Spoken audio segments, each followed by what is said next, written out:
पहले भारतीय जनता पार्टी ने सोचा कि बिहार का सबसे बड़ी पार्टी हम बने, जबकि जनता ने उनको नहीं बनाया।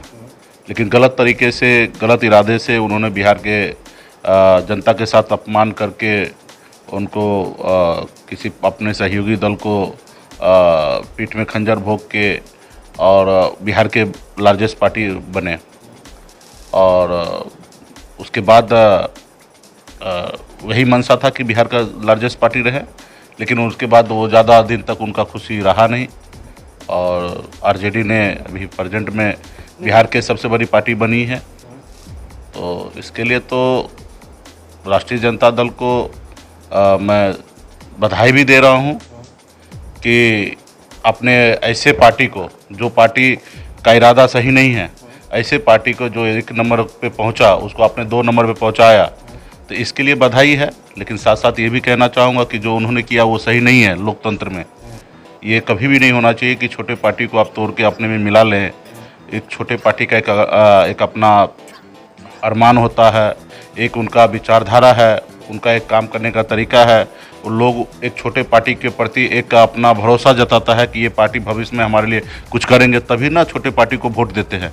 और जब छोटे पार्टी के पास कुछ विधायक आता है तो वो क्षेत्र में, समाज में, राज्य में कुछ काम करना चाहता है। आज छोटा है, कल हो सकता है यही पार्टी बड़ा होगा।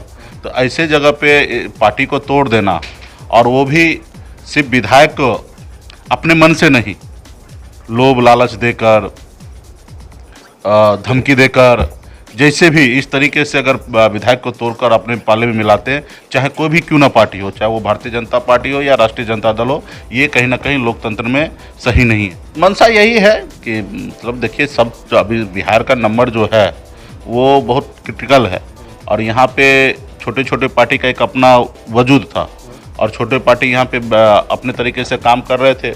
उनको कहीं ना कहीं कम करना एक ये मंशा था। और नंबर का बहुत बड़ा ये नहीं है, छोटा सा नंबर का खेल है। तो 2, 4, 5 विधायक इधर से उधर हुआ तो सरकार इधर से इधर होना है। तो इसमें सब अपना अपना सेफ लेके चल रहे कि हमारे पास ज़्यादा से ज़्यादा विधायक हो। तो छोटे पार्टी को तोड़ने की आवश्यकता ही नहीं है। नीतीश कुमार जी अगर दिमाग लगा लेंगे, नीतीश कुमार जी से बात अगर हो जाए तो फिर तो सरकार बनना तय है और वो बहुत बड़े लार्जेस्ट मतलब अंक के साथ होगा। आवश्यकता भी नहीं है। और अभी भी ऑलरेडी राष्ट्रीय जनता दल महागठबंधन के पास अभी भी संख्या अच्छा खासा है। कभी ऐसे पार्टी को मुकेश सहनी की जरूरी नहीं पड़ा। आपको मैं बता दूं, 2018 नवंबर में हमने पार्टी बनाया।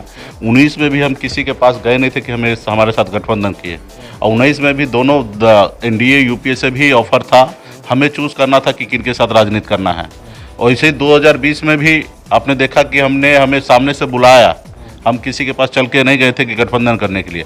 तो आज बिहार में जो हमारे पास वोट बैंक है, जिस तरीके से हमारी पार्टी पिछले 6-7 सालों में ज़मीन पे हमने काम किया, अपने लोगों को दिलों में जगह बनाया, उस तरीके से आज हमारे पार्टी के पास 17-18% वोट अपना खुद का वोट है। और हम और आने वाले समय में काम करेंगे जो हम ये 25% के पास पहुँचाएँगे। आपने देखा कि बोछा में कितना शक्ति लगा दिया, चाहे वो महागठबंधन हो या एनडीए हो, भारतीय जनता पार्टी हो, सारे शक्ति लगाने के बाद भी आप इस बात को मानते हैं कि आपका जो वोट प्रतिशत है वो किसी का खेल बिगाड़ने के लिए काफी? हाँ, किसी का खेल भी सरकार बनाना और किसी का सरकार से बाहर करना, ये काफ़ी है। और वही हमने देखा कि हमने जैसे अभी भी भारतीय जनता पार्टी के विरोध में हमने वहाँ पे चुनाव लड़ा था और हमने अपने दम पर 30,000 वोट लाया और 37,000 वोट से एनडीए वहाँ पे चुनाव हारा, 37,000 से। जो सीट हम 2020 में 12,000 वोट से जीते थे, वही सीट इन्होंने 37,000 वोट से हारा। तो एक मार्जिन देखिए कि कितना, सिर्फ हार ही नहीं है, बेइज्जत होके हार, सिर्फ हार ही नहीं है, एक हार हो गया 500, 1,000, 2,000 वोट से हो गया, चलिए हार गया। जैसे मैंने कपड़े उतारने के बाद, हाँ, जैसा कपड़ा नहीं चड्डी तक उतर गया। जैसे आज हमने 1700 वोट से सिमरी बख्तियारपुर में हारा, तो थोड़ा सा गलती हो गया, 800-900 वोट आता तो हम जीत जाते। एक हार होता कि चलो हार तो एक्सेप्ट हो गया, लेकिन एक छोटा सा हार है। लेकिन 37,000, 38,000 वोट से आप हारते हैं, फिर उस जगह तो आपके पास सर पे चड्डी तक नहीं है। बीजेपी का एक बड़ा सोच है, बहुत लंबा तक राज करना है देश पे। ये सोच उनका पहले से स्पष्ट है। वो नहीं चाहेगा कि छोटे छोटे पार्टी खड़ा हो जाए और कल उनको सामने में बीजेपी को झुकना पड़े। तो वो चाहता है कि गर्भ में ही जैसे बच्चे को मार देना होता है, उस तरीके से चाहता है कि गर्भ में ही पार्टी को समाप्त कर देना है। तो वो अपने रणनीति पे चल रहा है कि जितने भी छोटे पार्टी है देश का, उनको खत्म करने का सोचता है। नीतीश कुमार की पार्टी भी तो अब साथ में है, तो क्या लगता है कि आने वाला दिन में उनका भी? तो देखिए ना, तो नीतीश कुमार जी के पास कितना सीट था, और आज देखिए 3 नंबर पे पहुंचा दिए। तो ये बीजेपी की चाल है। हाँ, बीजेपी की चाल है। महाराष्ट्र में देख लीजिए, शिवसेना पहले लार्जेस्ट पार्टी था महाराष्ट्र का, आज देखिए कहाँ पर पहुंचा दिया शिवसेना के पास। तो ये भारतीय जनता पार्टी ये है कि जिनके साथ रहे हैं, जिनके साथ गठबंधन किए, उनके साथ तो छल करते ही हैं। तो मतलब इनका आपको लगता है आज के का साथ भी छल होगा? होगा, हो रहा है, होगा और हो रहा है। मतलब प्रेजेंट में भी देखिएगा तो आप देखिए 2020 के चुनाव में एलजेपी ने क्या किया। चिराग पासवान जी ने सब बीजेपी के जगह कैंडिडेट नहीं उतारा और जेडीयू के सामने में उतारा। तो कहीं ना कहीं ये इंटरनल सेटिंग था ना कि आप हमारे सामने मत उतारिए बाकी जगह आप उतारिए। तो लगता है कि नीतीश कुमार काफी राजनीति के चाणक्य माना जाता है, इन सब चीजों को वो समझ रहे हैं और कुछ वो फैसला लेंगे। नहीं, समझ रहे हैं और बढ़िया से खेल रहे हैं।